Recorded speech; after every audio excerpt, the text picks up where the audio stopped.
Friends, आज के video में आपको बताने वाली हूँ कि यदि आपके अपराजिता प्लांट में फूल नहीं आ रहे हैं या प्लांट की ग्रोथ नहीं हो रही है तो किस तरह से आप घरेलू चीज़ों की मदद से प्लांट में बहुत ही अच्छी मात्रा में फूल पा सकते हैं। और यदि आप सही तरह से अपराजिता प्लांट की देखभाल करते हैं और इस तरह से होममेड फर्टिलाइज़र देते रहते हैं तो प्लांट आपका हमेशा फूल देता रहेगा। लेकिन आपने यदि उसकी देखभाल में थोड़ी भी कमी करी तो प्लांट में ग्रोथ रुक जाती है और प्लांट फूल देना बंद कर देता है। तो सबसे पहले आप ये बात जान लें कि अपराजिता प्लांट एक सन लविंग प्लांट है, तो इसको फुल सनलाइट में रखना बहुत ज़रूरी है। यदि आप छाया में रखते हैं तो प्लांट किसी तरह का फ्लावरिंग नहीं करेगा। आप मेरे प्लांट को देख रहे हैं, बहुत साल पुराना प्लांट है, कम से कम 7 से 8 साल पुराना प्लांट है, लेकिन पूरी ब्रांचेस इसकी फूलों से भर जाती हैं। हमेशा ये फूल देता रहता है। अभी मैंने इसकी बहुत अच्छी तरह से प्रूनिंग कर दी है। इसमें बहुत सारे फूल आए हुए थे और इसमें सीड्स भी बन गए थे। तो सबसे पहला काम आपको करना है, इसे फुल सनलाइट में रखना है। दूसरा काम जो बहुत ज़रूरी है वो है अपराजिता के ये सीड्स जो बन जाते हैं उनको हटाना। अपराजिता जब भी प्लांट फूल देता है उसके बाद ये सीड बनाना शुरू कर देता है, तो आपको इनको यदि ज़रूरत नहीं है तो बिल्कुल हटा देना चाहिए। यदि आप ये नहीं हटाते हैं तो ये सीड्स प्लांट की ग्रोथ को रोक देते हैं और प्लांट की सारी एनर्जी इन सीड्स को बनाने में लग जाती है। ये देखिए, बिल्कुल पके हुए सीड्स हैं, इनसे आप नए प्लांट्स तैयार कर सकते हैं। इसके बाद यदि आप नर्सरी से अभी प्लांट लाए हैं और लगा रहे हैं तो उसके जो सॉइल मीडिया है उसको बनाते समय आपको अच्छी मात्रा में कंपोस्ट मिलाना होगा, जिससे प्लांट की ग्रोथ प्रॉपर हो। इसके बाद प्लांट में यदि आपको घनापन चाहिए तो प्लांट की आपको समय समय पर प्रूनिंग करनी होगी। मैंने इस प्लांट की पूरी तरह से प्रूनिंग कर दी है और इसमें अब नई ग्रोथ भी शुरू हो गई है। अपराजिता प्लांट एक बेल वाला प्लांट है और बेल जैसी लंबाई में ऊंचाई तक जाता है, तो इसको सपोर्ट की बहुत ज़रूरत पड़ती है। हालांकि मेरा प्लांट विदाउट सपोर्ट के देखिए कितनी अच्छी तरह से ग्रोथ कर रहा है और बहुत ही फूल दे रहा है। लेकिन आपका प्लांट यदि छोटा है, नया है, तो अभी आपको उसको सपोर्ट देना होगा। तो इस तरह से देखिए मेरे दूसरे प्लांट में, जिसको कि मैंने लकड़ी के सहारे से खड़ा किया हुआ है, इस तरह से आप सपोर्ट देकर इसे ऊंचाई तक बढ़ा सकते हैं। बात करते हैं इसकी सॉइल की।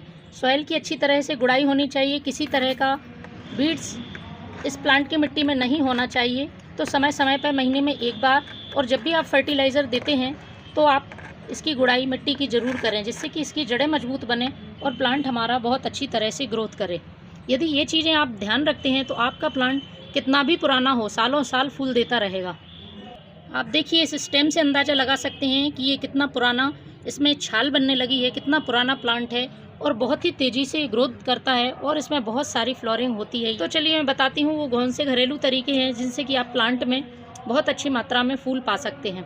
तो 3 चीज़ों की मदद से मैं इस प्लांट के लिए फर्टिलाइज़र बना रही हूँ। ये फर्टिलाइज़र अपराजिता प्लांट में ढेरों फूल लाएगा और आपको बहुत ही जल्दी इसका रिजल्ट देखने को मिलेगा। 1 हफ्ते में ही प्लांट में नई ग्रोथ शुरू होगी और कलियाँ बनना शुरू हो जाएंगी। तो सबसे पहले आप देख रहे होंगे, ये मैंने 2 केले के छिलके लिए हैं। इनको छोटे छोटे टुकड़ों में पहले काट लेना है। केले में बहुत अच्छी मात्रा में पोटेशियम होता है और ये प्लांट में फूल लाने में बहुत मदद करता है। इसके साथ ही ये 1 मुट्ठी प्याज का छिलका ले लेना है। प्याज का छिलका भी पोटेशियम का रिसोर्स है। इसके अलावा मैग्नीशियम, आयरन, कैल्शियम जैसे तत्व पाए जाते हैं जो हमारे अपराजिता प्लांट की ग्रोथ के लिए बहुत ज़रूरी हैं।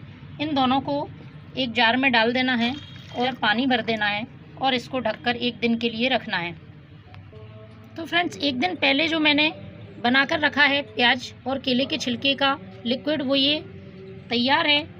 तो दूसरी चीज़ मैंने ली है ये फिटकरी का टुकड़ा। फिटकरी के टुकड़े में फंगस दूर करने के बहुत अच्छे गुण पाए जाते हैं। इसका काम मिट्टी को एसिडिक करना होता है। जो अपराजिता प्लांट है वो एसिडिक मिट्टी पसंद करता है, तो आप फिटकरी का यूज़ महीने में 1 बार ज़रूर करें। और प्लांट की मिट्टी एसिडिक होती है तो प्लांट बहुत तेज़ी से फूल देता है और उसकी ग्रोथ भी अच्छी होती है। साथ ही जड़ों में लगने वाले किसी तरह के कीड़े, इंसेक्ट, चींटियाँ, इनको दूर रखता है। तो आधा लीटर पानी में मैं इस टुकड़े को 1 मिनट के लिए डाल देती हूँ। 1 मिनट बाद आपको इस टुकड़े को हटा लेना है। अब हमें इस पानी का यूज़ करना है। तो मैंने ये 1 गिलास लिया है। इसमें सबसे पहले जो हमने केले के छिलके और प्याज का लिक्विड बनाया है उसको इसमें डालूँगी। आधा गिलास हमने ये केले के छिलके का फर्टिलाइज़र ले लिया है और इसमें 1 हिस्सा हमें फिटकरी का पानी मिलाना है। इस तरह से फ्रेंड्स ये हमारा फर्टिलाइज़र तैयार है। महीने में 1 बार आप इसका यूज़ करें, आप देखेंगे आपके अपराजिता में बहुत तेज़ी से ग्रोथ हो रही है और बहुत ज़्यादा फूल आ रहे हैं।